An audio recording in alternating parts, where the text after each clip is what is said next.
Screener Consultoría presenta Escuchando a los expertos. Zeus López, experto en seguridad en la información.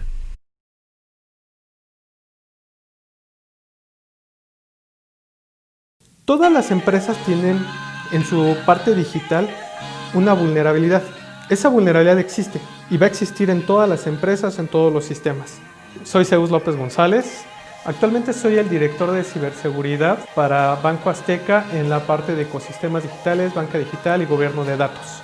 Hoy vamos a platicar un poquito de qué son los riesgos de seguridad asociados a IT o ciberseguridad y cómo reducir el impacto frente a un riesgo de ciberseguridad o cómo resarcir ciertos daños con nuestros clientes o con nuestra empresa. Lo que podemos entender por un ataque cibernético se entiende nada más como cualquier ataque asociado a medios digitales que puedan afectar a una organización. Que el riesgo ya viene más asociado a la probabilidad de que ese atacante haga uso de esa vulnerabilidad. Por eso existen riesgos derivados altos, medios, bajos y la capacidad de explotarlos. Entonces, muchos de los riesgos cibernéticos van asociados a evaluarlos y minimizarlos. Nunca vas a estar seguro 100%. Más bien es minimizar los riesgos o tener controles compensatorios asociados para que no estés tan expuesto. En cuanto a los tipos de ataques cibernéticos que existen, todavía no está muy consolidado el cuántos hay, pero vamos a dividirlo en tres factores que como especialistas en seguridad que le llamamos la tríada que debes de asegurar siempre, que son la confidencialidad, la disponibilidad y la integridad. ¿Y a qué nos referimos con estos tres puntos? Es que confidencialidad es que acceda a ver esa información solo quien tiene permiso de accederla o está autorizado de accederla o utilizarla o explotarla. La disponibilidad es que siempre esa información esté disponible para esas personas que deben de tener acceso o deben de poderlo consultar. Y la parte de integridad, que no sea modificada por ningún agente externo a esa información, que sea íntegra, que sea confiable esa información. Entonces, ya alrededor de esos tres existen distintos mecanismos de ataque y de protección. Por ejemplo, algo muy famoso es el phishing, que es copiar una página similar a la que tienes en tu banco, en tu retail, en tu empresa, para hacer creer que es un sitio válido. Le llega por correo una liga a una persona de accede a este sitio para cambiar tus contraseñas porque hemos detectado brechas de seguridad o tu contraseña debe de cambiar, da clic aquí. Y prácticamente copiaron tu sitio, le das clic y vas a un sitio malicioso, no tienes la capacidad de discernir o la madurez de discernir si es el sitio válido o no y empiezas a introducir, mi contraseña anterior era esta va a ser mi nueva contraseña. Y resulta que ya caíste. Es una especie de ingeniería social digital. El que es más frecuente de 4 años para acá, o más conocido, es el ataque por malware. Llega un ejecutable, un archivo a tu máquina, puede ser un Excel que viene asociado con un malware, un Word, un PDF, y le das doble clic, se activa, y ya de ahí lo único que hacen es cifrar la información de tu máquina y pedirte un rescate a cambio. En cuanto a la cantidad de ataques que existen en México, en el mundo, por año, segundo, mes, vamos a los que como usuario final son más comunes, los de malware que recibimos constantemente, ¿no? Por ejemplo, por citarte de 2018 a 2019, fueron alrededor de 300 millones de ataques de malware en un solo año. Y después las predicciones y lo que se ha visto en este 2020 es que hay alrededor de 9.5 ataques por segundo de malware en México. O sea, esa tasa de ataques que hay a cliente final, al usuario que es más, en teoría, descuidado, va en aumento. ¿Por qué? Porque las compañías grandes, los retailers, los de distribución, los bancos, pues regularmente lo que generan es tener más capas de seguridad, más factores de protección para sus infraestructuras, para sus sistemas, pero regularmente el eslabón más débil sigue siendo el usuario final. Por eso ha aumentado mucho el malware, para robarte información de tu máquina y después pedirte rescate. La misma pandemia ha cambiado la manera de trabajo de las oficinas y de las personas, ¿no? Antes tú ibas a tu sucursal bancaria porque confiabas en tu sucursal bancaria y la gente sigue confiando, ¿no? Pero ya no puede salir. Entonces tiene que utilizar los medios digitales.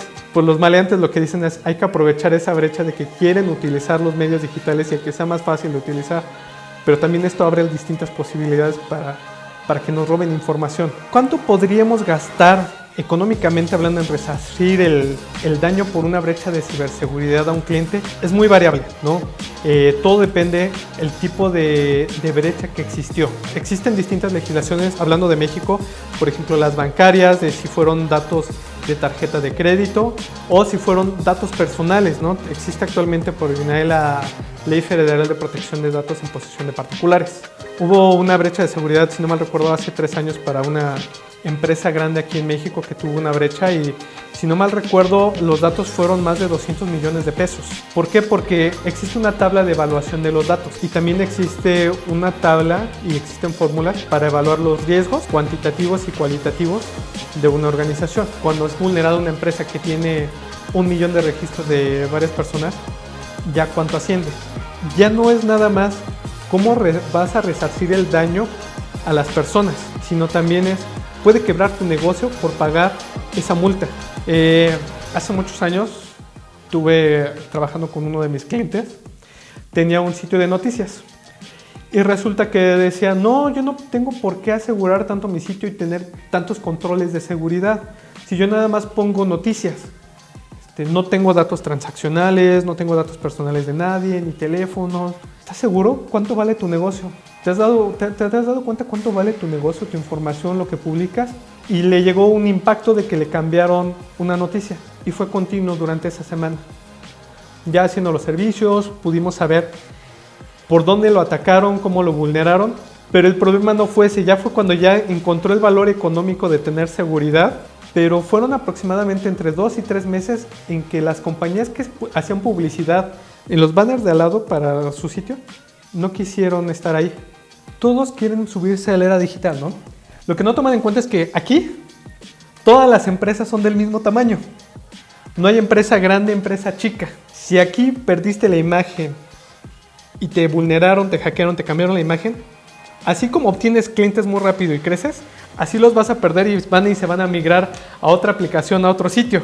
Ahora ya cuando hablas de riesgos informáticos, tienes que medir primero qué legislación te aplica o qué cumplimiento te aplica, si es datos personales, datos bancarios, datos médicos o si ya implica más bien la parte de reputación.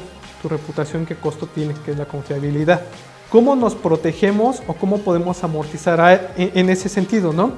Actualmente existen seguros para riesgos cibernéticos, ¿no? Pero esos seguros van de la mano mucho de cómo hago para reducir esos riesgos. Yo como empresa o como persona debo de cumplir ciertos requisitos mínimos de cómo aseguro yo mis activos de información.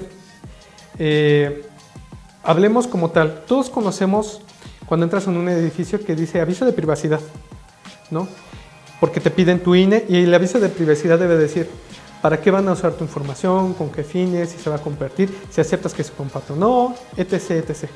Pero ya desde ese aviso de privacidad, ya tú te estás supeditando a la Ley Federal de Protección de Datos Personales. Entonces, de ahí empieza a medirse cuántas personas recibo y cuántos datos voy a tener. Entonces, ¿cuál es el valor de cada dato por volumen? De ahí vas a saber si los pierdes, cuánto podría ser tu sanción.